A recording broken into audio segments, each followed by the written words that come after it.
Assalamualaikum warahmatullahi wabarakatuh. Sampurasun wargi Jabar, selamat pagi, siang, dan malam untuk Sobat Paru dimanapun Anda berada.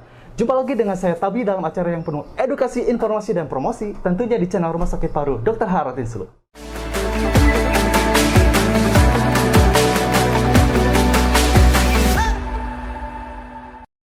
Bagi teman-teman yang suka acara ini, boleh dong minta like, share, komen di acara ini karena paru-paru, rupa-rupa. Well, pada kesempatan kali ini kita kedatangan dua orang narasumber dari Komite PPI Rumah Sakit Paru Dr. Haratin Sulu. Kira-kira ilmu apa aja yang bisa kita share pada kesempatan ini? Penasaran? Let's go! Assalamualaikum, Sampurasun Dr. Mirza Alamsah dan Ibu Eva Diawati SST. Waalaikumsalam warahmatullahi wabarakatuh. Rampes Aldi. Sampai. Selamat datang di podcast Rumah Sakit Paru Dr. Haratin Sulu. Oke. Gimana? Sehat? Harus sehat. Harus sehat. Apalagi tetap semangat ya. Oke. Jadi terima kasih ya telah berkenan hadir Bu E dan Dr. Mirza pada kesempatan kali ini. Mudah-mudahan di sela-sela kesibukannya itu bisa memberikan suatu ilmu atau pembelajaran ya bagi saya pribadi mungkin khususnya dan Sobat Paru pada umumnya ya dimanapun Anda berada. Baik, Dr. Mirza Alamsah dan Ibu Eva ya. Saat ini bekerja di Komite PPI. Saya juga bingung nih Komite PPI ini. Boleh dong minta dijelasin sedikit ya tentang Komite PPI itu seperti apa dan kenapa sih harus ada Komite PPI di rumah sakit? Mangga. Baik, mungkin gini Aldi secara garis besar ya. Yang namanya PPI kepanjangannya adalah Komite Pencegahan dan Pengendalian Infeksi. Oke. Nah, secara struktural di rumah sakit Komite PPI itu berada langsung di bawah Direktur utama langsung ya. Kalau di rumah sakit lain mungkin bentuknya bukan komite, biasanya bentuknya tim gitu. Tapi ada juga tim ya. Tapi kalau di kita ini bentuknya komite yang langsung di bawah dirut gitu. Jadi penentuan komite atau tim PPI di satu rumah sakit itu adalah tergantung dari luasnya rumah sakit. Biasanya kalau bed rumah sakit lebih dari 100 itu sudah bentuknya komite. Tapi kalau bed rumah sakitnya kurang dari 100 cukup dengan tim saja. Tapi kita berapa Ibu? 125. Wow, jadi sudah memenuhi ya, sesuai dengan syarat atau standarnya ya. Oke. Nah, kalau kita lihat Aldi ya, yang namanya rumah sakit ya. Rumah sakit artinya kan tempat berkumpulnya orang sakit ya. Gitu. Setuju. Yang namanya orang sakit ada yang sakit menular dan tidak menular. Setuju. Kalau sakit tidak menular kan kita tidak terlalu khawatir ya. Kita bersebelahan nggak masalah gitu. Tapi yang kalau kita agak-agak khawatir gitu ya, kalau tentang penyakit menular ya. Gitu. Nah, disinilah peran kami. Jadi bagaimana tugas Komite PPI ini adalah meminimalisir seminimal mungkin agar semua warga rumah sakit ya, baik itu pasien, keluarga pasien, pengunjung pasien, tamu rumah sakit, termasuk kita nih pegawai, jangan sampai kita tertular penyakit menular tersebut gitu. Apalagi di sini kan rumah sakit khusus paru ya, jadi yang notabene rumah sakit infeksius ya. Banyaknya mungkin penyakit infeksius. Karena masih ada yang paradigmanya kalau rumah sakit paru itu rumah sakit TBC ya. Meskipun memang sekarang kita udah bergeser ya, penyakit paru itu kan banyak, ada yang infeksi, ada yang non infeksi seperti itu. Kalau kita ingat ya, sebelum zamannya Covid ya, rumah sakit lain mana ada dokter perawat yang pakai masker setiap saat gitu ya. Setuju dok, setuju ya. Kalau sekarang mungkin hal yang umum, tapi dulu kan rumah sakit kita aja kali ya yang pakai masker setiap saat gitu. Karena rumah sakit paru ini ya infeksius lah, seperti itu. Jadi peran kami ini di Komite PPI ini sangat penting gitu. Bagaimana kita mengupayakan ya seluruh sivitas hospitalia seperti yang sudah disampaikan oleh Dr. Mirza itu aman. Tidak tertular oleh penyakit-penyakit yang infeksi atau yang menular seperti itu. Tapi saya juga setuju nih untuk tadi kan ada suatu keharusan ya di Rumah Sakit Haratin Sulu pakai masker ya. Saya juga nih yang alergi debu atau entah apa ya, suhu atau apa ya. Jadi setiap hari bersihin terus. Tapi ketika pakai masker itu jadi lebih meminimalisir gitu loh. Jadi nggak bersin kan akhirnya di flu gitu ya.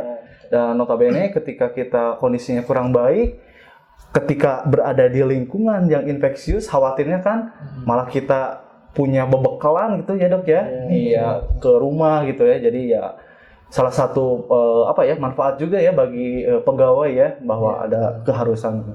Ya betul. Oke. Ya kayak gitu Albi. Capek nggak sih dok tiap hari mungkin mengingatkan terus ya kepada pegawai, kepada siapa ya komponen yang ada di rumah sakit gitu ya? Nah itulah makanya komunitas PPI itu kan kita tidak hanya berurusan sama hal-hal sifatnya ilmu atau teknis ya, tapi bagaimana kita tuh lebih ke perilaku. Nah perilaku ini tuh kan hal yang sulit ya untuk diubah lah, namanya budaya, butuh bertahun-tahun effort yang bertahap, continue untuk merubah perilaku dari A ke B. Nah itulah tantangan kita Bu ya, makanya kita juga butuh bantuan dan dukungan tidak hanya dari tim PPI sendiri ya, tapi seluruh stakeholder di rumah sakit gitu, terutama manajemen. Bahkan kalau di praktisi PPI itu kepanjangannya bukan hanya pencegahan pengendalian infeksi, tapi adalah perubahan perilaku individu. Wow, gitu ya. Karena memang itu tidak mudah gitu. Alhamdulillah sebetulnya dengan eranya akreditasi rumah sakit ya, PPI ini lebih dalam tanda kutip dilirik orang. Dilirik seluruh petugas yang ada di rumah sakit. Mungkin kalau dulu zamannya sebelum akreditasi, apaan sih lu? Istilahnya tuh ngusilin orang gitu ya. Dikit-dikit ditegur gitu ya. Pakai maskernya yang benar, harus cuci tangan dan lain-lain gitu. Ya kerjaan kami memang seperti itu gitu. Sepertinya ngusilin orang gitu. Tapi dengan akreditasi yang sekarang, eranya akreditasi rumah sakit, alhamdulillah keberadaan kami itu memang lebih lebih diperlukan gitu. Sehingga dikit-dikit coba tanya ke PPI, menurut PPI seperti apa, ada apa-apa mau apalagi sekarang ya eranya COVID gitu ya, ruangan rawat inap pun seringkali dialih fungsi gitu ya, dialih fungsi. Bagaimana nih kalau ruangan ini dipakai untuk pasien COVID, harus seperti apa, penyekatan dan lain-lain. Itu memang alhamdulillah sekarang itu kesadaran terhadap PPI ini sudah lebih bagus, alhamdulillah. Tunggu, tanya menarik ya. Jadi ketika ada bangunan nih, mau mendirikan atau merenovasi apapun ya, ada bangunan baru, itu harus rekomendasi PPI juga gitu. Iya, harus. Oh gitu, sejauh itu kah? Iya. Iya, karena bangunan itu berhubungan bukan hanya setelah jadi ya, tapi sebelum jadi, ketika konstruksi atau renovasi itu kan terkait sama PPI, debunya, kumannya yang ada di gedung itu gitu. Bagaimana penentuan materialnya juga seperti itu ada standar-standarnya menurut PPI itu harus seperti apa. Jadi jangan sampai setelah bangunan jadi nih malah nggak kepake gara-gara berisiko untuk terjadi infeksi gitu. Kan bangunan itu menurut standar PPI, bagaimana sih lantainya harus seperti apa, nggak boleh ada nat karena di situ bisa numpuk debu, catnya harus seperti apa. Itu bagaimana lekukannya bangunan itu ada di PPI, itu lengkap sebetulnya. Bu, kapan ke rumah saya, Bu? Saya pengen masuk juga masalahnya gitu. Iya, kan ibaratnya gini, urusan sampah pun, namanya di rumah kan nggak ada pemilahan sampah, mau sampah apapun brok semua gitu. Kalau di rumahnya kan beda. Ada namanya sampah infeksius, non infeksius, limbah tajam kemana, limbah cair kemana, limbah radioaktif harus seperti apa dan lain, itu ada standarnya menurut. Kepikiran gitu ya, rumah sakit istilahnya ya ada bagian tertentu. Jadi paradigma berpikir saya gini ya udah kalau rumah sakit mah dokter, perawat, pemeriksaan itu aja udah cukup gitu. Jadi makanya memang urusan PPI itu mungkin kalau yang ada di benak orang awam itu atau petugas aja di rumah sakit hanya cuci tangan gitu. Cuci tangan ya benar. Kadang teman-teman di sini kalau ketemu saya teh, Ibu cuci tangan gitu. Padahal yang diurusin PPI itu dari A sampai Z, dari parkiran sampai IPA. Oke. Jadi ini saya banyak banget nih sebentar. Jadi peran PPI itu sebenarnya kalau dirunut nih apa aja sih, Dok? Jadi banyak banget sih ya. Kalau secara program garis besarnya itu ada 5 PPI itu ya. Yang pertama tentang bagaimana kita harus melaksanakan kewaspadaan standar. Kewaspadaan isolasi ya. Iya. Kemudian harus kita melakukan surveillance. Dalam hal? Surveillance dalam banyak hal, baik terhadap pasien, Pasien kan namanya dirawat terpasang alat-alat kesehatan ya. Alat kesehatan. Semakin banyak alat kesehatan yang terpasang pada pasien itu semakin risiko tinggi terjadi infeksi. Karena kan ibaratnya ada perlukaan yang awalnya kulit utuh ditusuk, itu berarti ada tempat masuknya mikroorganisme. Celah gitu ya, celah baru gitu ya. Disuntik, dipasang infus, dipasang kateter, apalagi pasien-pasien di ICU, hampir semua lubang yang ada di tubuhnya itu dipasang alat. Kalau pasien udah masuk ke ICU, itu resiko tinggi terjadinya infeksi. Ya, kemudian surveillance terhadap kejadian-kejadian penyakit seperti yang sekarang ada pasien penyakit emerging disease, penyakit KLB dan lain-lain. Itu juga harus dilakukan surveillance. Kemudian juga kita yang ketiganya ada program pendidikan dan pelatihan. Makanya PPI adalah satu di antara 4 materi yang harus semua petugas terpapar. PPI, NKP, BHD, satu lagi K3. Wow, apa aja tuh? Saya pusing nih. Bahasa-bahasa medisnya kan. PPI itu salah satunya itu. Karena memang semua tenaga kesehatan harus teredukasi dengan upaya-upaya PPI. Kemudian yang keempat apa, Dok? Kesehatan karyawan. Kesehatan karyawan juga. Ngurus juga itu kesehatan karyawan gitu. Harus diurus. Justru itu. Kalau karyawan aja sakit gimana pasien kan? Set quote Dr. Mirza. Kemudian kita bagaimana harus melaksanakan upaya-upaya bundles HICE ya, bagaimana pasien-pasien yang terpasang alat kesehatan tersebut diminimalisir untuk terjadinya infeksi. Itu juga harus kita upayakan seperti itu. Kemudian bagaimana pemberian obat-obatan antibiotik di rumah sakit juga itu harus sangat-sangat diawasi, harus sangat-sangat rasional. Jangan sampai dikit-dikit diberikan antibiotik padahal mungkin tidak seharusnya diberikan antibiotik. Karena ada mungkin kalau paradigma yang dahulu ya, yang dulu namanya pasien masuk rumah sakit itu harus selalu dikasih antibiotik gitu. Padahal sebetulnya pemberian antibiotik harus sangat hati-hati, harus sesuai dengan hasil kultur. Itu yang lebih baiknya, sehingga resiko untuk terjadi resistensi terhadap antibiotik bisa diminimalisir. Makanya di rumah sakit itu harus dibentuk komite PPI. Ya harapannya sih banyak teman-teman yang terlibat juga di sana ya. Kalau di Rotinsu berarti Dr. Mirza sama Bu Eva. Iya itu ya, jadi penggagasnya ya yang ada di itu. Ya secara strukturnya seperti itu, karena komite PPI tentunya harus ada ketuanya. Hal ini Dr. Mirza. Kemudian secara ke bawahnya strukturnya itu harus ada perawat pencegah pengendali infeksi atau istilah ininya IPCN, Infection Prevention and Control Nurse. Kemudian di bawahnya lagi ada link nurse-nya di setiap bagian-bagian. Itu menjadi championnya lah ibaratnya untuk bagaimana upaya-upaya PPI itu tuh bisa terlaksana dengan baik. Kemudian ada IPCD-nya, Infection Prevention Control Doctor. Tadi ada IPCN, kemudian ada IPCD. Secara struktural sebetulnya IPCD bisa dirangkap ya jabatannya oleh ketua, ataupun kalau ada yang lainnya itu bisa dilibatkan biasanya dokter spesialis mikrobiologi atau dokter spesialis patologi, karena nanti banyak kaitannya dengan urusan mikrobiologi dan patologi. Ya, jadi kalau kita lihat ada Obi ya, bahwa cakupan kerja PPI itu kan dari depan nih, dari gerbang sampai ke belakang ya. Kalau kita berdua nih katanya nggak cukup.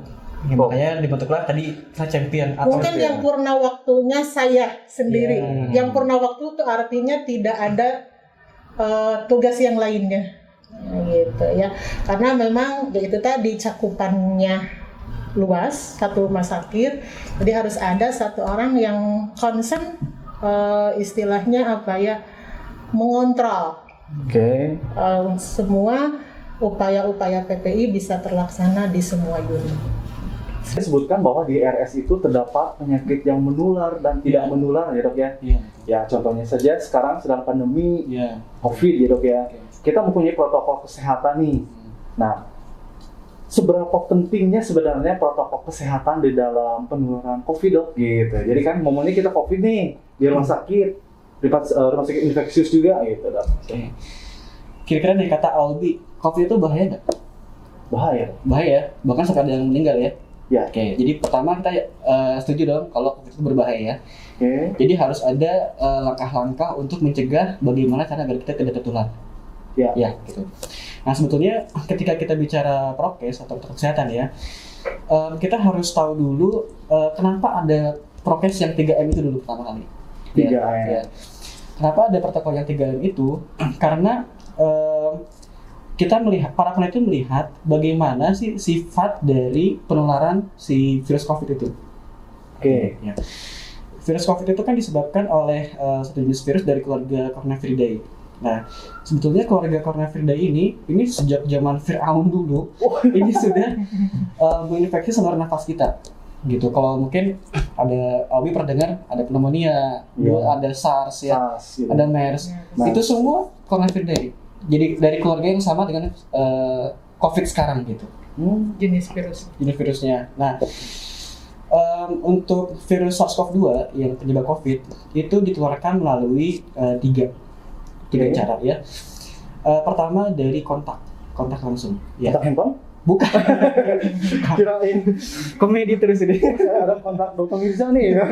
Oke. Karena seperti ini, kan ada seorang pasien COVID A. Okay. Dia bersin, ya, hacing gitu ya, atau batuk. Nah. Manja deh. Nah, ketika tangannya tercemar ya, ada kuman di sininya, terus si tangan tersebut memegang permukaan. Misalkan si meja ini, kemudian ada orang B yang memegang tempat yang sama. Itu adalah disebutnya penularan secara kontak. Okay. Gitu, ya. Yang kedua droplet itu artinya percikan. Ya. Nah, percikan itu terjadi ketika pasien itu batuk atau bersin. Jadi yang keluar itu percikan dari saluran nafasnya. Ya. Gitu. Bukan ludah ya, Dok? Bisa juga. Oh. Nah, droplet ini ukurannya tergolong besar ya, lebih dari 5 mikron. Jadi penyebarannya itu sekitar 1-2 meter dari sekitarnya. Jadi setelah loncat lah ibaratnya mercik, itu dia langsung jatuh kalau droplet. Nah, yang ketiga nih, ada juga airborne atau lewat udara. Nah, airborne ini sebetulnya hanya terjadi ketika prosedur tertentu. Misalkan ketika di kamar operasi atau di ICU, ada pasien yang kasus COVID ya, Dok ya. Untuk kasus COVID ya. Misalkan pasiennya ada intubasi nih, mau operasi ya, pangselan. Nah, itu berisiko untuk menular secara udara. Nah, bedanya droplet sama udara, kalau droplet ini jaraknya maksimal mungkin sekitar 2 meter. Setelah itu jatuh. Setelah itu jatuh. Tapi kalau airborne itu lebih luas. Jadi karena ukurannya sangat kecil, kurang dari 5 mikron, dia setelah dipercikan oleh orang yang sakit, dia terus melayang-layang di udara. Oke. Dan itu bisa terhirup oleh kita yang sehat. Ya, kalau yang bedanya droplet dengan airborne itu seperti itu. Satu dari ukurannya, kalau airborne itu memang ukuran virusnya atau ukuran bakterinya sangat-sangat kecil. Sangat kecil. Iya, sehingga dia bisa melayang-layang setelah dipercikan dari orang sakit, tidak langsung jatuh, tapi dia melayang di airborne ya itu ya. Itu airborne. Nah, dari tiga cara penularan tadi, maka ada itu yang disebut dengan 3M. 3M. Nah, ketika ada tangan yang terkena kuman atau virus COVID, gimana caranya? Cuci tangan. Gitu. Cuci tangan itu itu kenapa harus cuci tangan tuh itu. Oke. Jadi jangan sampai kita sering dengar 3M tapi nggak tahu filosofinya harus 3M itu kenapa. Melihat, meraba, dan merong. Beda. Jadi gak apa-apa kan airborne. Oh iya kayak ngerti aja set langsung gini lah. Ada kuman ada kesini. Nggak ya. Jadi yang tadi lanjutkan. Jadi kenapa ada cuci tangan? Karena itu untuk mencegah ya pertama tadi penularan lewat kontak langsung. Nah, terus yang kedua jarak 2 meter. Itulah kenapa harus jaga jarak. Physical distancing.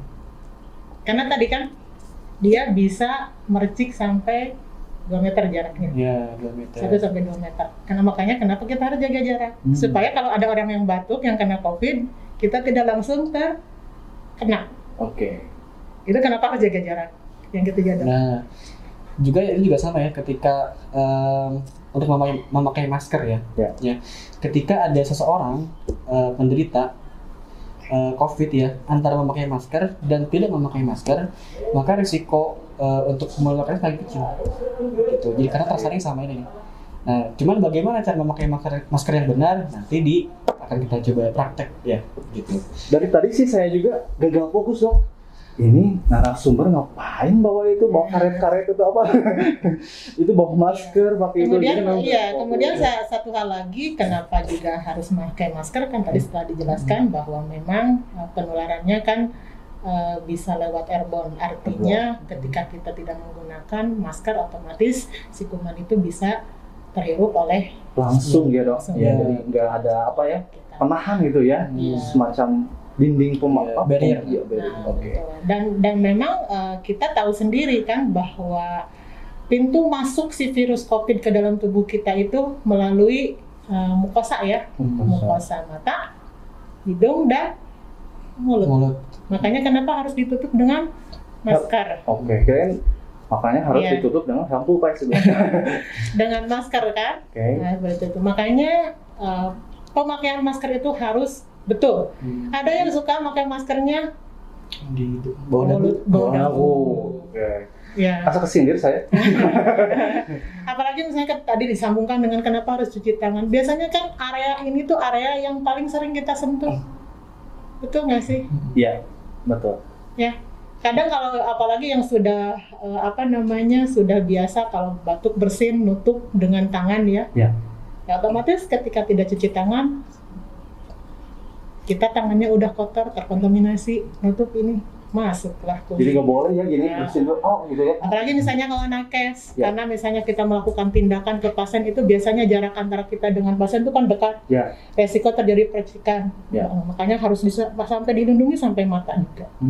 Gitu ya, seperti itu. Jadi itulah kenapa harus memahami 3M itu apa sih alasannya harus 3M gitu. Supaya mungkin masyarakat yang awam pun lebih bisa memahami kenapa harus dipaksa kita melakukan 3M. Bahkan mungkin dengan berkembangnya COVID kemarin ya sampai ada 5M, 6M dan lain-lain. Sebetulnya prinsipnya sama. Prinsipnya sama. Nah tadi yang dibilang sama Bu E itu yang ada mukosa mata, mukosa hidung dan mukosa mulut itu adalah port de entry atau apalagi itu pintu masuknya, pintu gerbangnya. Sebenarnya ketika ada seseorang yang di tangannya ada kuman COVID, tapi tidak menyentuh 3 port entry itu ya aman sebetulnya. Jadi terlalu paranoid juga kita sebetulnya nggak boleh. Yang penting kita tahu transmisi atau bagaimana penyakit itu masuk ke dalam tubuh kita seperti apa. Itu ilmunya itu. Jadi terlalu paranoid juga nggak usah. Ibaratnya gini, dalam kondisi normal pun, jangankan kita ngomong sekarang ada COVID, nggak ada COVID pun, sebetulnya kita ini hidup sehari-hari itu sangat bersinggungan sekali dengan yang namanya kuman. Iya, betul, setuju. Iya kan? Nah, tapi memang kita terinfeksi oleh satu kuman atau tidak pun banyak hal sebetulnya. Iya, betul. Bukan melulu istilahnya tergantung dari kekuatan si kuman itu, bukan hanya itu gitu. Ibaratnya kan katakanlah si COVID ini, si kumannya sangat kuat gitu ya, sangat menimbulkan kesakitan yang tinggi gitu ya ke dalam tubuh kita. Sebetulnya tergantung juga kondisi tubuh kita. Ya makanya alhamdulillah di rumah sakit kita mas setiap hari dikasih makanan DTT, penambah daya tahan tubuh gitu ya. Itu juga salah satunya. Karena sebetulnya infeksi itu bisa mentah di dalam tubuh kita, nggak akan jadi infeksi dalam tubuh kita kalau daya tahan tubuh kita bagus. Berarti harus jajan terus dong. Jajannya yang sehat ya, jangan seblak sama cilok terus. Justru itu saya suka. Lagi panas-panas itu bakso nih enak nih. Seblaknya. Gitu.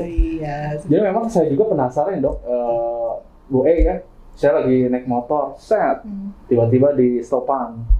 Ada yang bersin, ada yang batuk gitu kan. Wah ini deket banget nih, gak pakai masker. Memang sih apa yang disampaikan Dokter Mirza, Bu E itu kesel juga sih ya. Emang awalnya saya, apaan sih harus pakai masker? Oh ternyata setelah ada pencerahan ini, ternyata memang bukan sailu-iluan gitu loh istilahnya, pengen ikut-ikutan jaga masker dari COVID, bukan, tapi substansinya adalah menghindari ya celah masuk tersebut. Dan memang tadi juga Dok, betul. Kenapa sih di baliho yang ini 3M, di tempat ini 5M, ini 6M, jadi saya harus gimana gitu jadi nurutinnya gitu. Jadi memang masyarakat awam, jujur saya sendiri ngapain sih jadi tidak terstandar banget gitu. Sebenarnya mungkin sama ya substansinya, hanya ya pengembangan saja. Pengembangan. Misalnya katakanlah yang ada 6M itu menghindari kerumunan. Ya sebetulnya berarti bagian dari social distancing, physical distancing kan. Betul. Istilahnya tidak boleh makan bareng, ya sama aja dengan physical distancing. Kan? Ketika makan kan buka masker. Buka masker kan. Nah, sebetulnya pengembangan dari itu. Jadi tidak usah bingung dengan banyaknya MM gitu ya. 3M, 4M, 5M. Penting kita memahami bagaimana suatu kuman itu menular dan bagaimana cara masuknya ke kita juga seperti apa, lewat apa, sehingga kita bisa tahu cara pencegahannya supaya kuman itu tidak masuk ke dalam. Itu kuncinya. Itu kunci. Jadi ya intinya ya teman-teman semuanya, jadi jangan parno terhadap 3M, 5M, 6M. Sebenarnya sih untuk informasi atau substansinya sama sih sebenarnya. Namun ada pengembangan ya dari 3M itu kayak physical social distancing apa? Ada yang social distancing, ada physical distancing sama. Gitu. Sebenarnya jaga jarak. Mungkin kenapa dulu asalnya social distancing jadi fisikal itu karena sebetulnya yang kita jauhi itu bukan interaksi sosial tapi fisiknya. Iya kan namanya sosial kan bisa aja lewat HP atau sebagainya gitu ya. Gitu. Saya jadi penasaran nih nanti ya apa namanya? Ini bawa-bawa apa ya? Cairan apa gitu loh? Sebetulnya ini adalah senjata-senjata yang sangat identik dengan PPI. Ini nawarin produk atau apa? Door to door gitu? Sudah di endorse ini. Sih. Cuman memang sangat identik dengan PPI kalau udah bawa-bawa hand scrub atau antiseptik, kita udah bawa masker, sudah bawa sarung tangan gitu ya. Meskipun memang ini juga sedikit mungkin memberikan ya kalau dikatakan pencerahan boleh lah ya. Suka lihat nggak teman-teman misalnya di minimarket atau di supermarket kasirnya tuh pada pakai sarung tangan? Ya betul. Menurut Aobi seperti apa? Ngapain sih? Ribet banget sih. Ribet banget ya. Nah itu mungkin salah satu hal yang perlu diluruskan dalam hal ini. Karena sebetulnya penggunaan sarung tangan itu diperlukan ketika memang ada resiko paparan benda-benda atau cairan infeksius ke kita sebagai petugas misalnya. Nah kalau di supermarket adakah resiko itu? Banyak mungkin ya, uang gitu ya. Nah masalahnya penggunaan sarung tangan itu tidak boleh dipakai terus-terusan. Gitu. Artinya kalau kita ke pasien misalnya ada petugas laboratorium mau ambil darah pasien gitu ya, satu pasang ini hanya boleh dipakai untuk satu pasien. Mau tindakan ke pasien berikutnya ini harus ganti. Karena kalau tidak ganti sama saja bohong. Sama saja dengan tidak menggunakan sarung tangan, apalagi tidak diselingi dengan cuci tangan. Pantesan saya lihat nggak kalau di luaran sana pada pakai sarung tangannya udah hitam. Iya, saya mau bilang itu. Ini sarung tangannya putih atau jadi abu-abu. Jadi kalau tidak ada resiko paparan cairan infeksius darah dan lain-lain, tidak perlu sarung tangan. Yang penting adalah sesering mungkin kita melakukan kebersihan tangan atau cuci tangan. Siap. Ajarin lah. Gimana nih? Jadi penasaran ya. Tapi ininya diginiin dulu karena gak di-endorse gitu ya. Kali.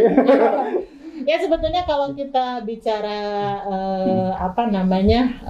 cuci tangan atau kebersihan tangan, artinya kita juga harus tahu cuci tangan itu yang baik dan benar itu seperti apa.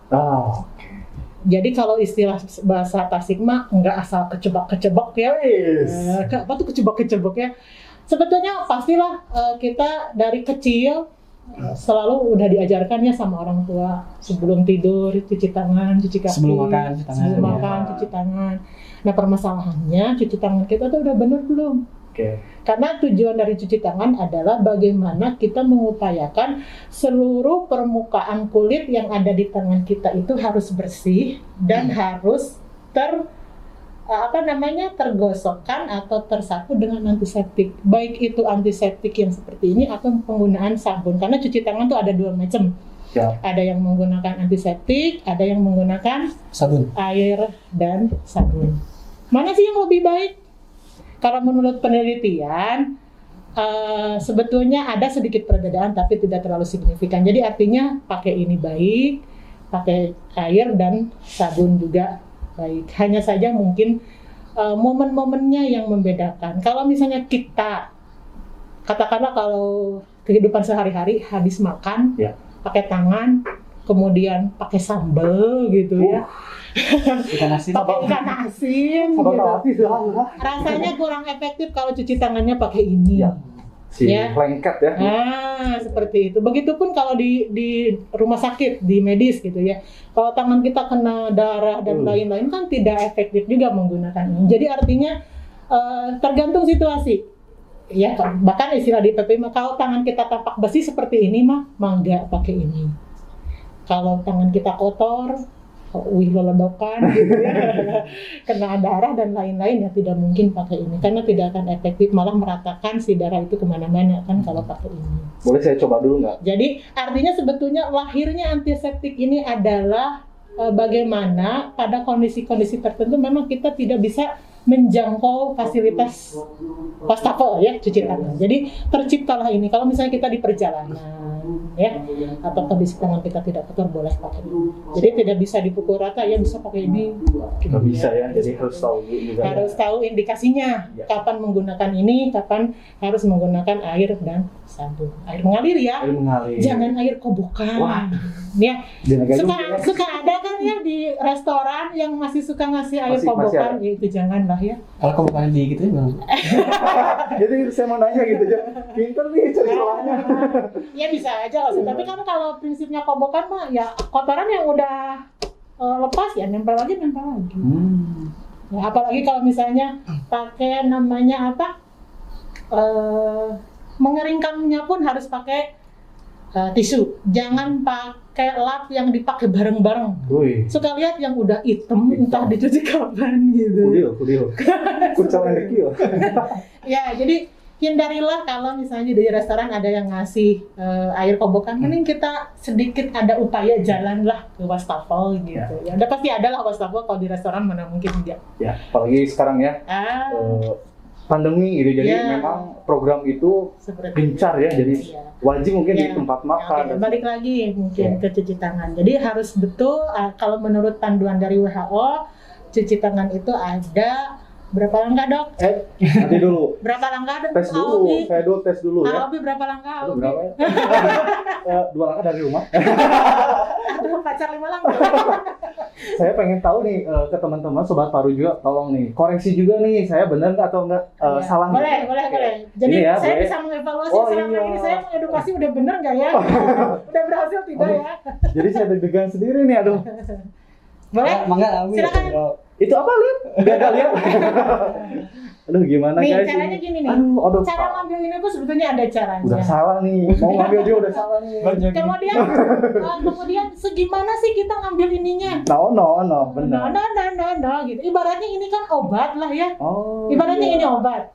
Kalau kita minum obat harus benar apanya? Dosisnya. Ini pun sama, harus betul dosisnya. Yang direkomendasikan itu 3-5 cc. Lah kita harus bawa ukuran gitu ya. Yang enggak juga ribet lah. Nah, kalau kemasan-kemasan yang memang ini untuk konsumsi di rumah sakit, sebetulnya pabrikan sudah men-setting. 1 kali tekan mantap itu sampai bawah sekali aja. Itu sudah keluar 3-5 cc. Jadi udah terstandar. Jadi cara ngambilnya gini aja, cukup segini. Jadi ya? Ada yang suka asal ya, Albi kisah kumaha. Tumpah. Gitu ya. Jadi 1 kali tekan mantap itu udah disetting dari pabriknya keluar 3-5 cc. Gerakannya berapa langkah, Albi? Apa ya? 20. Lama apa? Banyak apa? 6? Oh benar. 6 guys, bukan 20 ya. Aduh, ini jadi bobolokot kayak gini nih saya. Ibu langsung sapu aja gini gitu. Aduh, gimana ya? Koreksi Bu. Tadi ya. Ini. Ya. Setiap langkahnya berapa hitungan? 1, 2, 3, 4, 5. Sip. Oke. 1, 2, 3, 4, 5. Ya. Terus 1, 2. kiri kanan dong. 1, 2, 3, 4, 5. Grogi kayaknya. 1, 2, 3, 4, 5. Betul. 1, 2, 3, 4, 5. Betul. 1, 2, 3, 4, 5. Ya. 1, 2, 3, 4, 5. Ya. Jempol saya mana? 1, 2, 3, 4, 5. Ya. 1, 2, 3, 4, 5. 1, 2, 3, 4, 5. Oke. Benar? Secara urutan sudah betul. Yes, benar. Hanya Benar, saja. Hanya saja. Aduh. Jadi gimana Bu dosen? Aduh, jadi kayak Alhamdulillah ya. bimbingan. Secara urutan sudah betul. Kemudian secara durasi, kenapa tadi sampai harus ada hitungannya? Nah, meskipun mungkin pada kenyataannya mah nggak usah dibunyikan ya hitungannya dalam hati Lebay banget saja. gitu ya. Kenapa harus sampai ada hitungan tiap langkahnya? Karena memang tadi ibarat obat, si obat itu bisa berefek, misalnya obat batuk atau obat penurun demam misalnya. Dia bisa menurunkan demam itu tidak langsung minum obat langsung kan? Cesplong gitu ya. Segan iklan ya, teman-teman iklan ya gitu ya. Tapi dia juga perlu waktu sampai dia punya efek. Sampai si antiseptik ini bisa membunuh kuman yang ada di tangan kita. Itu durasinya adalah 20-30 detik kalau menggunakan antiseptik. Tapi kalau dengan air mengalir dan sabun itu 40-60 detik. Kenapa 2 kali lipat ya durasinya lebih lama? Karena kalau kita cuci tangan dengan air dan sabun, itu 6 langkahnya kita lakukan 2 kali. Pada saat meratakan sabun dan pada saat membilas dengan air. Jadi durasinya 2 kali. Ya. Seperti itu. Ya, itu udah betul sih sebenarnya. Secara urutan udah betul, cuman ada sedikit yang perlu dikoreksi sedikit aja. Ya, artinya gerakan pertama itu harus rata ke seluruh permukaan telapak tangan kita dengan gerakan memutar seperti ini. Ini ya.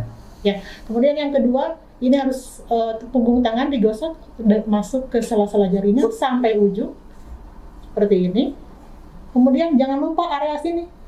Nah, ini sering lupa nih. Sering lupa. Biasanya si jempol kita tuh posisinya begini. Iya.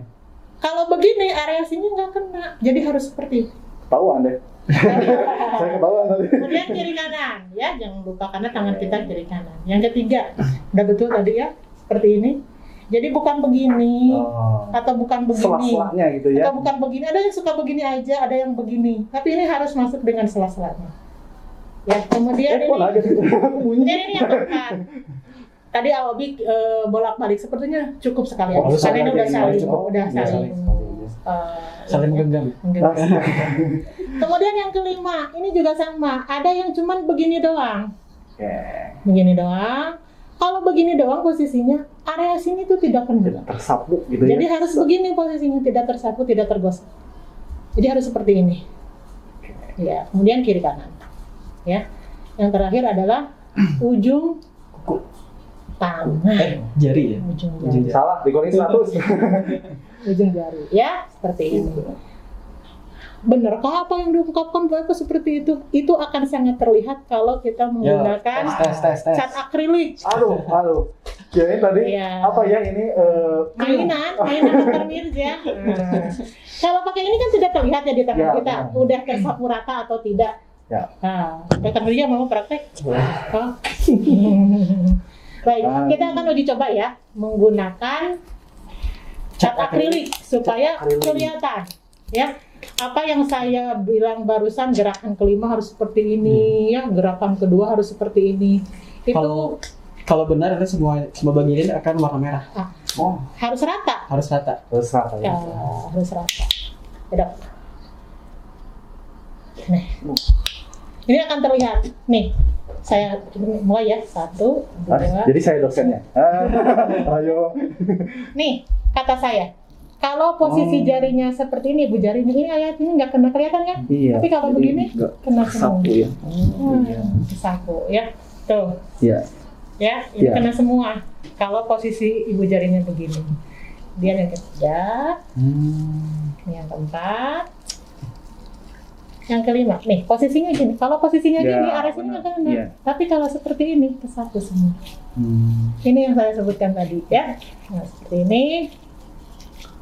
Ya. Kemudian ada ya. Iya.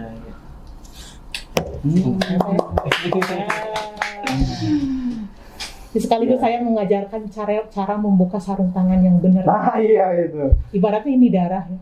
Oh, iya. Nah, ini darah. Bagaimana supaya si darah ini tidak kena ke tangan kita?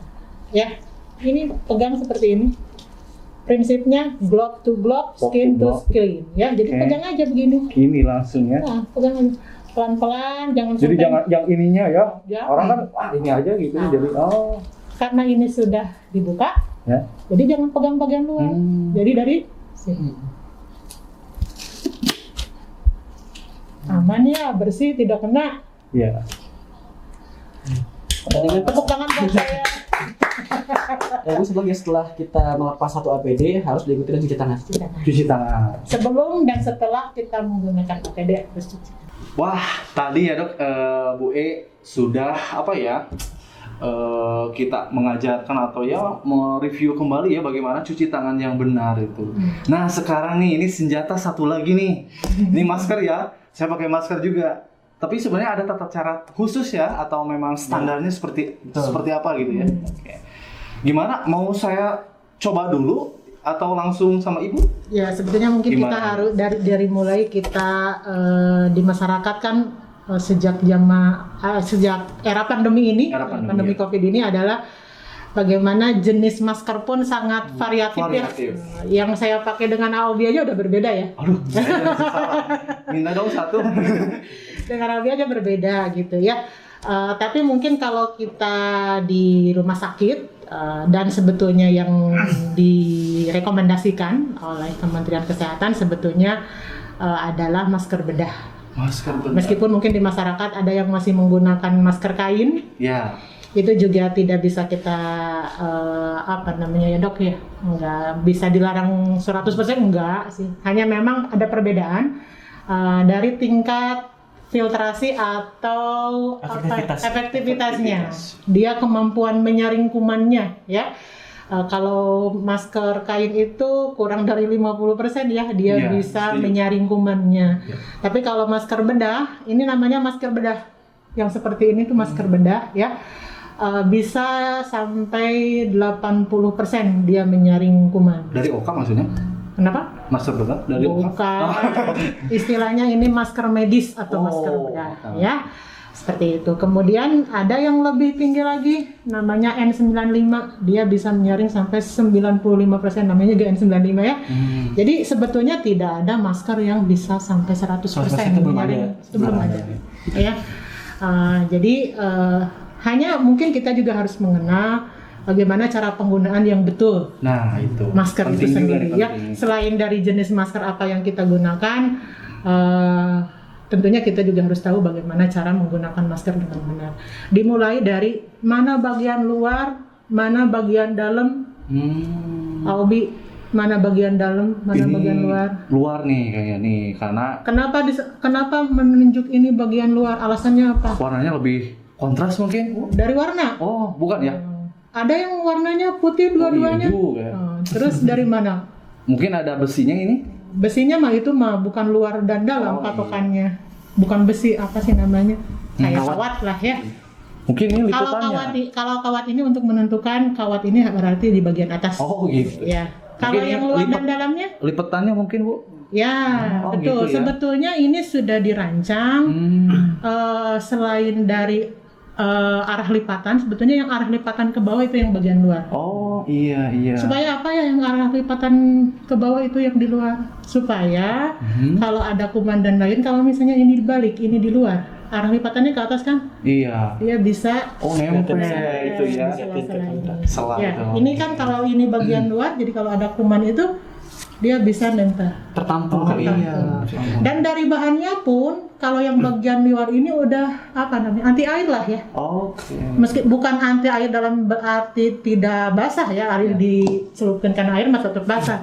Tapi artinya seperti kayak air daun talas ya. Kalau ada percikan itu dia bisa tidak langsung menyerap gitu ya. Seperti itu. Jadi memang yang bagian luar ini adalah yang anti air. Kalau yang bagian dalam karena memang kita juga kalau pakai masker bisa berkeringat dan lain-lain supaya nyaman kita ke penggunanya. Kalau ini menyerap air, menyerap ya, lebih halus juga ya. Lebih halus juga. Jadi meluruskan tidak ada lagi yang bilang bahwa kalau kita sakit ini dalam nggak ada yang ada seperti itu. Warnanya lebih cerah gitu ya. Jadi dari warna itu tidak bisa kita jadikan patokan karena sekarang yang satu warna luar dan dalam juga banyak. Yang putih dua-duanya juga ada gitu ya, seperti itu. Jadi kalau masker medis seperti itu, masker bedah seperti ini adalah patokannya adalah yang bagian luar itu yang arah lipatnya ke bawah, kemudian yang bahannya anti air yang bagian luar itu. Kemudian ini fungsinya si kawat ini adalah untuk memfiksasi supaya benar-benar rapat. Karena menggunakan masker itu kita tuh harus rapat dan harus kenceng. Jadi nggak asal. Biasanya ada yang suka pakai masker tuh gini aja. Ada celah gitu ya. Ada celah tetap kan? Ada celah. Asal aja, nggak kencang. Kemudian ada yang suka begini aja, ini nggak diiketin. Ini harus kencang. Kemudian cara mengikatnya pun kalau kita mau mengikat, ikatkan bagian atas dulu. Kemudian nih harus menutup dari mulai hidung sampai ke dagu. Oh ini saya belum ini nih, belum kencang. Kalau belum kencang tuh pasti yang nggak diem gitu, nggak akan terfiksasi dengan kerasa kali ya. Kerasa ya. Kalau belum pas tuh kerasa sih. Oh iya. Kalau nggak pas ya biasa. Contohnya gini, tarik sampai nutup ke dagu, kemudian baru diikatkan yang tali bagian bawah. Ini juga harus itu. Nah setelah itu ini fungsinya beginiin. Jadi harus pas, jadi tidak boleh ada celah. Mengikuti rekukan hidung. Ya semancung-mancungnya hidung saya, gitu ya. Ada yang lebih mancung. Ada yang lebih mancung. Ini memang spesek-speseknya hidung saya ini harus tetap diginiin. Jadi memang harus rapat. Jadi tidak ada celah buat dari atas gitu ya dok ya? Apalagi kalau kayak saya, Kak Aubi pakai kacamata, itu gampang indikatornya. Ketika sudah tidak ada uap ke kacamata, artinya itu sudah rapat. Tapi kalau masih ada uap, ketika kita ngomong ada uap ke kacamata, artinya itu belum rapat. Maka ada fit test ya Bu ya buat. Ya, jadi baiknya apalagi kita menggunakan masker N95 misalnya petugas kesehatannya, itu harus fit test dulu. Karena ukuran muka, ukuran besar kecilnya kepala tiap orang kan beda-beda. Ya, jadi sebetulnya memang yang paling mudah untuk diatur kekencangannya adalah yang menggunakan tali sebetulnya. Nah, tapi jangan khawatir, ada untuk masker yang karet pun kalau misalnya terasa longgar karena misalnya Kang Obi kepalanya lebih kecil dari saya gitu ya, iketin ininya. Emang saya nggak besar kepala kok. Oh iya, alhamdulillah. Jadi seperti ini. Oh, bisa diatur. Jadi tidak ya? bisa diatur.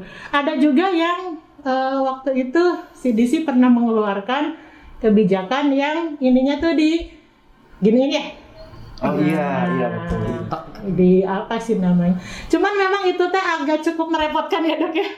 Apalagi kalau misalnya harus pakai hektar dan lain-lain, khawatir juga melukai dan lain-lain. Tapi kalau saya mah suka diginiin aja supaya memang pas di muka kita itu rapat ya. Seperti itu.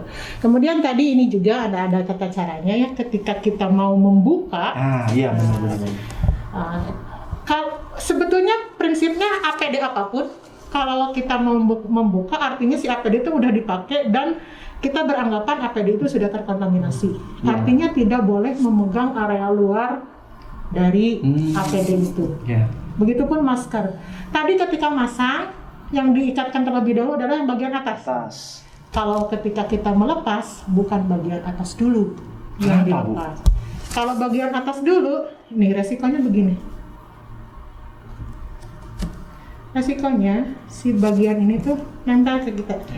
Akan menggapui gitu. Menggapui. Apalagi kadang suka lupa, akhirnya gini aja.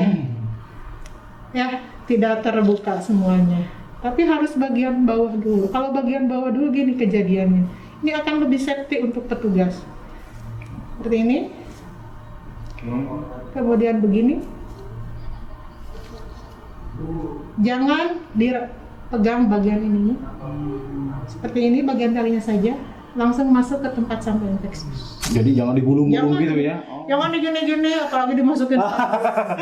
Jadi kalau di saksi kuman kayak di saku bajir. Oh. Ya. Iya. Seperti itu. Nah, tadi mungkin ada tambahan sedikit ya. Kenapa disarankan minimal masker bedah ya? Karena masker kain itu cuma 1 lapis kainnya. Tapi kalau masker bedah ini sebenarnya 3 lapis. Kayak tipis, tapi ini ada 3 lapis. Berapa lapis? Satu. Jadi lupa ya nggak bawa gunting kita, kalau kita gunting ini ada 3 lapis. Oh. Ya, jadi yang direkomendasikan adalah minimal yang 3 lapis. Ada yang 4 lapis. 4 lapis. Ada juga yang 4 lapis. Yang dianjurkan minimal yang 3 Minimal lapis. 3 lapis. Oke. Jadi kalau ada tulisan 3 ply itu bukan, nah itu 3 lapis. Oh, bukan 3. Karena kita pun harus hati-hati di era pandemi ini. Mungkin kalau di online banyak sekali ya yang jualan masker. Iya, benar. Dan saya pernah secara random beli yang murah, yang 1 dusnya tuh cuma 10.000. Oke. Saya pernah random beli dan itu saya mengkhawatirkan Efektivitasnya. bukan kualitasnya. Kualitasnya karena ya normalnya juga kita rumah sakit beli tuh sekotak tuh berapa sih sekarang? Mungkin di atas 35 lah ya sekotaknya. Jadi kalau di online ada yang 10.000 lebih baik tidak dibeli. Kalau menurut saya ya, karena saya pernah secara random beli dan itu memang sangat mengkhawatirkan. Tapi yang pasti intinya mah kita sebagai orang yang ya sebagai customer lah ya yang beli. Kalau namanya ini teh kan termasuk kategori alat medis atau bahan medis ya. Kita harus melihat apakah terdaftar di Kementerian Kesehatan. Ibaratnya apa ya namanya Dok ya? Batch apa ya? Ada izin edarnya. Oh, ada izin gitu ya. Terregister. Kalau misalnya itu tidak ada ya tidak boleh kita beli lah ya. Lebih baik kita tidak beli. Jadi jangan tergiur dengan harga yang murah. Gitu kita harus memastikan masker yang kita beli itu sudah ada izin edarnya dan terdaftar di Kementerian Kesehatan. Seperti itu. Nah, terus mungkin perlu diingat juga jadi kapan kita melepas masker gitu. Karena jangan seharian juga kita pakai masker. Ini ada masanya. Wah, iya. Kapan kita harus ganti masker nih, Bu? Kapan kita ganti masker adalah di referensi ada yang mengatakan setiap 4 jam. 4 jam sekali. Karena sudah ada yang melakukan penelitian kalau sudah lebih 4 jam itu sudah banyak sekali numpuk kuman. Ya. Meskipun tidak di rumah sakit ya. Meskipun tidak di rumah sakit. Di rumah. Seperti itu. Karena kan ya kita kan di udara sekitar kita juga sudah banyak sekali ini ya. Atau kalau sudah terasa lembab. Ya. Becek. Habis kita podcast sekarang ini. Apalagi kita kalau misalnya habis banyak bicara. Ya. Itu pasti ya namanya juga suka ada hujan lokal ya. Diam itu emas, diam itu awet maskernya. Ya, jadi pasti ada percikan-percikan kan ke masker kita. Jadi kalau sudah terasa lembab tanpa harus menunggu 4 jam harus sudah ganti. Tapi kalau dalam kondisi normal 4 jam lah kita ganti.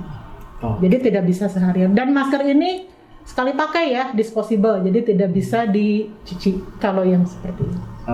Dia harus langsung buang. Seperti itu. Menarik. Jadi tadi nih dari masker ya, penggunaan masker, cara melepas masker, kemudian harus bijak juga memilih atau membeli masker, tidak hanya murah tapi memang lebih ke kualitas dan efektivitasnya Bu ya. Jadi memang harus diperhatikan gitu. Nah, baru-baru ini, untuk penggunaan masker nih, Presiden mengumumkan bahwa boleh membuka masker gitu. Lantas dari sudut pandang PPI, komite PPI itu seperti apa? Gitu. Tadi ini mah berpendapat ya, tapi bukan seperti apa ya. Ini pendapat dari sudut pandang PPI. Bagaimanapun juga kita kan ada di lingkungan rumah sakit infeksius nih gitu. Nah, bagaimana Dok atau Bu E, silakan. Ya, pertama mungkin pemerintah sedang berusaha ya, bagaimana caranya agar mentransisikan dari pandemi menuju endemi gitu. Nah, cuman jangan salah kaprah. Yang namanya transisi ini harus dilakukan secara satu bertahap, dan yang kedua terkoordinir. Ya, jadi bersamaan. Jadi ketika ada anggapan di masyarakat misalnya, saya mah bukan masker biar cepat endemi. Nah, itu salah. Karena yang namanya transisi dari pandemi ke endemi itu harus dilakukan secara bertahap dan terkoordinasi. Ya, jadi harus dilakukan bersamaan. Jadi akan jadi hal yang konyol gitu. Ya, ketika ada anggapan yang pengen cepat-cepat endemi tapi tidak dilakukan secara terkoordinir gitu ya. Nah, dari pengumumannya beliau ya, Pak Presiden juga tidak semuanya tidak di setiap kondisi itu bisa melepas masker. Ada term and condition, ada S dan K berlaku gitu ya.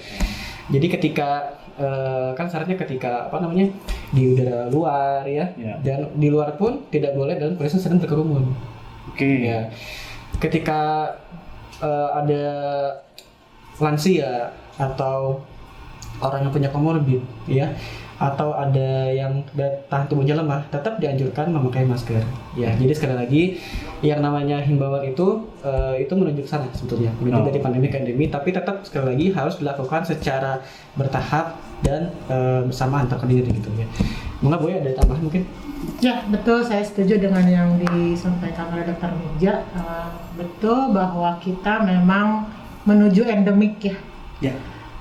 Karena mungkin lihat sekarang kasusnya sudah semakin melandai, kasus hariannya sudah semakin berkurang, tapi memang yang meninggal pun tiap harinya masih tetap ada. Jadi artinya tetap masih kita harus waspada gitu ya. Dan kalau mengutip dari para epidemiologi, endemik itu bukan berarti virusnya nggak ada. Setuju. Tetap ada. Setuju. Ya. Jadi artinya tetap kita harus waspada. Kalau istilah di PPI itu kewaspadaan standar tetap kita harus laksanakan. Ya. Jadi betul. Apalagi kalau misalnya kita sebagai yang ada di rumah sakit. Tentunya di lingkungan terbuka pun, karena kita ada di lingkungan rumah sakit, banyak orang yang sakit. Kita tidak bisa 100% melepas masker begitu saja. Jadi tetap ada syarat dan ketentuan yang berlaku. Kalau misalnya kita sesama petugas, mungkinnya pegawai, kita lagi istirahat, tahu masih lagi pada sehat, udah pada divaksin juga ya Dok ya, lengkap sehat. Karena pertimbangan sudah divaksin dan tidak pun itu menjadi salah satu pertimbangan ya, bahwa kita apakah sudah bisa melepas masker atau tidak. Jadi balik lagi lihat situasi dan kondisi. Kalau misalnya kita masih bersinggungan dengan lingkungan rumah sakit, masih dipertimbangkan untuk tetap digunakan ya masker. Tapi kalau misalnya sudah di luar rumah sakit, mungkin dengan keluarga kita tetap, tapi 3M tidak lepas sebetulnya. 3M tetap melekat 3M itu. Jadi pintar-pintarnya kita membaca situasi dan kondisi seperti itu. Jadi mungkin itu statement dari Bapak Presiden adalah secara garis besarnya memang kita akan menuju endemi. Sudah mulai ada kelonggaran ya. Sudah mulai ada kelonggaran, hanya saja tadi syarat dan ketentuannya tetap berlaku seperti itu. Betul, memang saya juga ya kerja di rumah sakit misalnya, jadi karena kita juga rumah sakit yang infeksius ya, rumah sakit khusus TB. Jadi ketika ada mohon izin ya, ada keluarga pasien atau pasien dengan misalkan ada informasi tersebut, jadi ya udah saya berobat gitu kan, tanpa mengindahkan bahwa rumah sakit kami itu rumah sakit infeksius, dan khawatir malah nambah juga dong ke sini ya. Jadi berobat A ternyata atas dari sendirinya itu membuka masker, tapi malah ke rumah ada penyakit lain mungkin terpapar di sini gitu deh. Mudah-mudahannya kita menuju ke endemi, tapi tidak mengindahkan juga bahwa virus itu hilang 100%. Jadi tetap kewaspadaan itu kita harus mawas diri. Kalau kita tidak sayang buat diri sendiri, siapa lagi gitu ya. Dan celakanya ketika kita tidak sayang buat diri sendiri, celakanya kepada orang lain. Mungkin itu ya. Wah, semakin lama semakin asik nih. Sebetulnya ya. Ngobrol asik. Kalau disingkat jadi ngos-ngosan. Ngos-ngosan, ngobrol asik, ngobrol santai ya. Jadi waktu juga yang kita sediakan terbatas. Sebelum kita akhiri, boleh dong kita minta closing statement bagi Sobat Paru dimanapun Anda berada. Mangga Dr. Mirza dan Ibu Eva. Ya, kalau kita bicara PPI, maka kita bicara juga tentang infeksi, ya. Mungkin sekarang lagi hebohnya tentang COVID ya, jadi fokusnya sekarang ke COVID gitu. Nah, yang namanya infeksi mungkin akan terus ada nih sampai kiamat gitu ya. Jenis baru ya. Yang terbaru kan ini ya, hepatitis akut itu ya. Iya. Namun pesan kami dari Komite PPI buat rekan kerja, buat teman-teman semua, sobat paru semua gitu ya. Yang penting diketahui apapun infeksinya, kita harus tahu dua hal. Yang pertama, bagaimana cara infeksi tersebut menular, ya sumbernya apa, cara penularan seperti apa, dan yang kedua dia masuk lewat apa, entry-nya itu apa, gitu ya. Jadi ketika kita memahami prinsip penularannya, bagaimana suatu kuman mikroorganisme itu masuk ke tubuh kita, maka protokol kesehatannya seperti apapun kita akan paham, ya.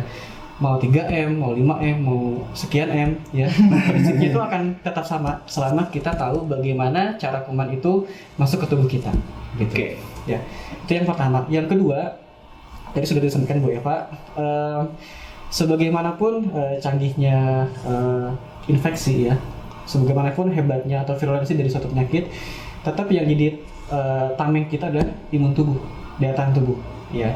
Jadi pesan kami, yuk kita sama-sama jaga imun tubuh kita, ya. Makan yang baik, istirahat cukup, dan jangan lupa dengan olahraga. Ya, gitu. Jadi istirahat yang cukup, makan yang baik, jangan asal jajan gitu ya, dan jangan lupa olahraga. Ya. Oke. Mangga. Setuju. Bu Eva, ada yang mau disampaikan? Closing statement? Udah semua ya sama Dr. Mirza. Ya, tapi intinya balik lagi karena ajakan dari kami Komite PPI, yuk kita ya memang betul merubah perilaku itu tidak mudah, tapi tentunya prinsip 3M prinsip 3M dari AAGIM. Ada 3M ini ya. Ada 3M untuk protokol kesehatan, dari 3M dari AAGIM juga. Jadi bahwa apapun kita mulai dari sekarang, dari diri sendiri, dan dimulai dari sekarang kita rubah kebiasaan hidup kita menuju ke arah pola hidup yang lebih baik lagi, seperti itu, dengan upaya-upaya pencegahan PPI dengan penerapan kewaspadaan standar. Insya Allah kita bisa lebih survive menghadapi pandemi apapun mungkin, karena kita tidak tahu sekarang ini pandemi COVID ya, besok lusa kita tidak pernah tahu, karena kemarin ketika ada COVID pun seakan-akan kita langsung ditampar ya, tiba-tiba kok ada penyakit macam apa ini, menghebohkan dunia gitu, bahkan sampai melumpuhkan perekonomian ya, kita tidak pernah mimpi sebelumnya gitu akan ada di situasi pandemi seperti ini. Tapi dengan kita terus mengupayakan pola hidup kita yang sehat, yang bersih, dan perilaku kita juga terutama harus kita upayakan dari sekarang, dimulai dari diri sendiri, dan tentunya kita harus tetap semangat ya, karena bagaimanapun apalagi kita di rumah sakit sebagai tenaga kesehatan, di praktisi kesehatan, kita tidak pernah bisa menjauh dari hal namanya kuman, virus, dan lain-lain, dan kita memang itu ibaratnya makanan hari-hari ya dok. Kita harus bersahabat dengan mereka gitu ya. Sahabatnya seperti apa ya bukan berarti kita jadi jorok ya, tapi justru kita harus lebih tahu dan lebih waspada supaya kita tidak terkena oleh bakteri dan virus yang bisa membahayakan kesehatan kita. Seperti itu Abi. Luar biasa closing statement-nya. Baik, Dokter Mirza, Bu E, waktu juga yang terbatas yang telah disediakan. Terima kasih loh udah datang ke podcast kami. Sami-sami. Barangkali ini kita akan mengundang kembali di kesempatan yang akan datang. Mudah-mudahan Dokter Mirza dan Bu E tetap sehat dan selalu kita semua sehat. Baik, terima kasih ya. Selamat melanjutkan aktivitas kembali. Baik, teman-teman, itulah hasil dari ngos-ngosan kita, ngobrol santai bersama PPI. Bagi teman-teman yang suka acara ini, boleh dong minta like, share, komen di acara ini karena paru-paru rupa-rupa. Kami siap melayani Anda. Rumah Sakit Paru Dr. H.A. Rotin Sulu. Paru sehat, harapan kami.